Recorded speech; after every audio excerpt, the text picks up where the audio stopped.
Bonjour, bienvenue dans ce nouvel épisode de Souffle de Soi. Cette semaine, je vais vous partager un épisode hors série. Hors série parce qu'il n'est pas du tout dans la ligne droite des 10 épisodes précédents, parce que c'était quelque chose que j'ai écrit bien avant de lancer tout ça. Aujourd'hui, j'ai envie tout simplement de vous parler de quelque chose qui me tient énormément à cœur. J'ai envie de vous parler d'une rencontre. Peut-être la rencontre la plus importante de ma vie. Il y a des personnes que l'on croise, et puis il y a celles qui ne vont pas faire que vous croiser, mais qui vont avoir un impact sur notre trajectoire, on va avoir l'impression qu'elles vont même la changer. Il y a ces rencontres qui laissent une trace immense, énorme. Celles qui vous aident à devenir ce que vous êtes. Et donc j'ai envie de vous parler de cette rencontre que j'ai eu la chance, que j'ai eu le bonheur d'avoir, de pouvoir bénéficier. Cette rencontre, c'est tout simplement la rencontre d'un homme avec un petit H, mais aussi avec un immense H. Cet homme qui était médecin généraliste. Et d'une certaine manière, il a été beaucoup plus que ça pour moi. Ce qui est étonnant, c'est que je l'ai rencontré alors que je n'avais qu'un mois, à peine un mois. Mes parents venaient d'arriver avec moi en Nouvelle-Calédonie. Moi, je suis né en janvier 1976 et à pile un mois, en février 1976, je suis arrivé dans un couffin avec mes parents en Nouvelle-Calédonie. C'était en plein mois de février, début de la saison des pluies. Il faisait bien chaud, bien humide. Et du coup, moi, avec mes particularités, ma peau fragile, j'ai fait une réaction cutanée terrible. Avec plein de boutons, très urticants, très irritants. Du coup, mes parents se sont précipités au dispensaire du village pour pouvoir consulter un médecin. Et consulter ce médecin. Alors je n'ai évidemment aucun souvenir de cette rencontre, aucun souvenir conscient de cette rencontre. Mais en tout cas, lui était là. Et d'ailleurs, mon carnet de santé l'atteste. Lui était là. Et il a été là pendant mes 6 premiers mois de vie. Puis, en juin, juillet, août, peu importe, au cours de l'année 1976, il a quitté la Nouvelle-Calédonie. Il est allé vers d'autres contrées, d'autres aventures, d'autres expériences. Les années ont donc passé. J'ai grandi. Et arrivé à l'adolescence, vers 14-15 ans, une période où je dois dire je n'étais pas très bien dans ma peau, pas très bien dans ma tête, pas très bien dans mes baskets. J'allais pas bien. J'étais un ado qui était complexé, qui était perdu, qui se posait 1001 questions, qui comprenait pas tout ce qu'il vivait. Et donc ma mère m'a proposé d'aller voir un médecin qui avait une approche particulière et qui permettait de se sentir mieux. Et elle me disait, voilà, il utilise l'acupuncture. Alors d'emblée, je lui dis, mais non, moi l'acupuncture, tu sais bien, maman, c'est pas la peine de me le proposer, je n'aime pas les aiguilles, je déteste ça. Elle m'a dit, oui, mais lui, j'en ai parlé, il m'a dit qu'il avait les moyens de faire sans les aiguilles. Et elle m'a rajouté en disant, et ce médecin, tu le connais, tu tu l'as eu comme médecin traitant quand tu étais tout bébé, à ton début de vie. Alors avec ma mère, je dois dire que je n'entretenais pas franchement les meilleurs rapports. Les rapports étaient tendus. Et du coup, j'ai résisté. Je voulais pas y aller. Surtout venant d'elle, j'avais vraiment pas envie de l'accepter. Et puis elle a insisté. À un moment donné, je me suis dit, bon, pour qu'elle me fiche la paix, je vais lui dire oui. Je lui ai dit donc à un moment donné, un jour, je lui ai dit, bon écoute maman, tu vas m'y emmener là chez ton Toubib là. Et après, une fois sorti de là, tu me casses plus les pieds, tu me laisses tranquille. Elle m'a dit oui, d'accord. J'y suis donc allé, rendez-vous a été pris. Je suis rentré dans le cabinet de ce médecin avec ma mère. Et là, je dois dire que ça a été une forme de révélation pour moi. Je me suis retrouvé en face de quelqu'un qui était d'une bienveillance, d'une humilité, d'une sagesse que je ne connaissais pas franchement encore. Quelque chose s'est réellement passé. Je me suis senti écouté, je me suis senti compris, accueilli. Et en sortant de là, je me sentais bien, je me sentais dans un état de sérénité, de paix, de plénitude que je ne connaissais plus depuis si longtemps. Ça faisait un bien terrible. Du coup, j'y suis retourné. Merci maman, d'ailleurs, de m'avoir permis de rencontrer ce médecin, de retrouver même ce médecin. J'y suis retourné encore et encore. Dès que j'en ressentais le besoin, j'y allais.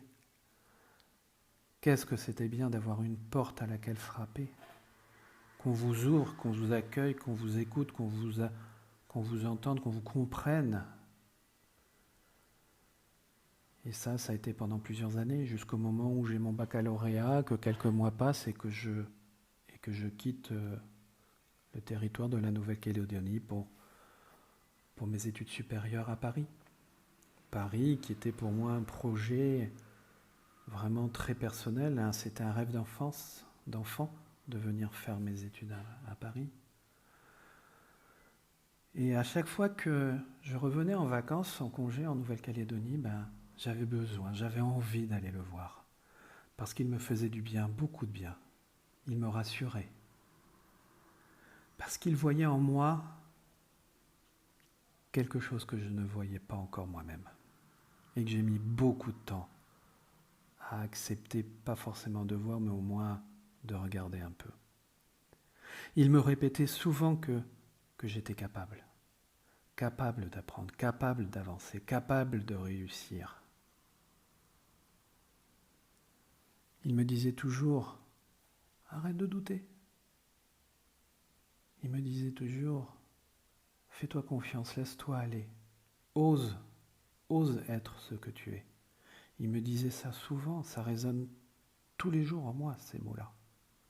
Aujourd'hui encore, je mesure l'importance de ces mots.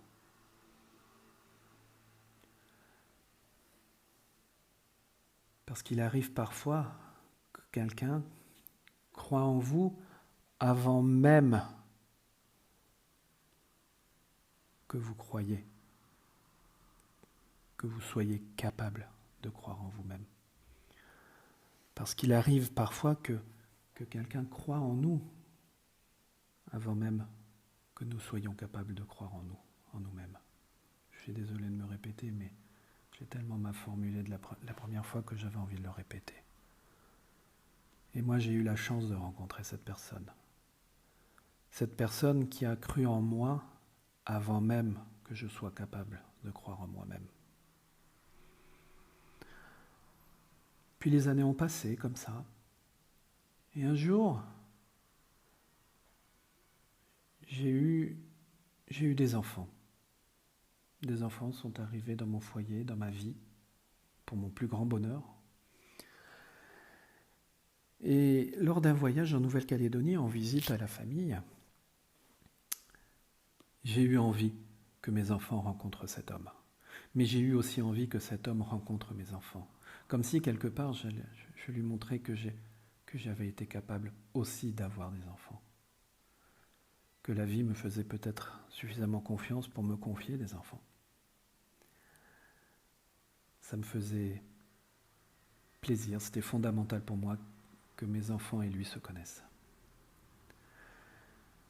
Et lors de cette rencontre, à ce moment-là, il s'est mis à me parler de son enseignement, de l'évolution, de ses techniques, de son approche.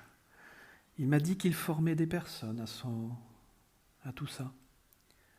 Et tout simplement, tout naturellement, il m'a proposé et très fortement encouragé de suivre ses cours. Alors, pour être honnête, ça m'a vraiment impressionné qu'il me propose. Pour moi, il représentait quelque chose de tellement immense que je ne me voyais pas du tout pouvoir faire ce qu'il faisait. Je ne m'en sentais pas capable, je ne m'en sentais pas à la hauteur, pas légitime. Et pourtant, j'en avais envie, quelque part. Ça m'intéressait, ça m'intriguait, ça me passionnait. Moi qui étais dans le soin, je me disais que ça pouvait être un formidable complément à ma pratique quotidienne. Pour moi, cet homme représentait tellement, représentait énormément, que j'ai donc hésité. J'y ai réfléchi un long moment. Puis à un moment donné, je me suis rendu à l'évidence et j'ai donc accepté de suivre ses cours, ses enseignements, d'aller dans ses stages. Parce qu'au fond, tout cela m'attirait depuis si longtemps. J'ai donc commencé à me former tranquillement, puis à pratiquer. J'y trouvais d'ailleurs énormément d'intérêt en complément de mon activité, mais je me suis mis même à pratiquer exclusivement tout ça, à ne faire que ça. Et un jour, lors d'un stage, parce que même si j'avais fini mon cursus, même s'il m'avait certifié, s'il m'avait donné mon certificat, j'avais à cœur quand même de retourner de temps en temps en auditeur libre pour écouter, pour suivre ses enseignements, voir les mises à jour, etc. Et ça m'apportait beaucoup. Et un jour, lors d'un de ces stages, à la pause de midi, il vient me voir puis il me dit « Tiens, tu viens manger avec moi ?» Alors moi, d'emblée, j'ai dit « Bah ouais, clairement, ça me fait plaisir de passer du temps avec toi. Je me sens quand même privilégié. Donc allons-y. » Et là, il m'a demandé de l'aider dans ses stages, dans ses formations. Il m'a demandé de l'aider, il m'a demandé de l'assister, d'être à ses côtés. Et là, j'avoue que c'était une joie immense intérieurement, que je n'ai pas montré parce que je me disais « Waouh, mais qu'est-ce que je fais pour mériter ça ?»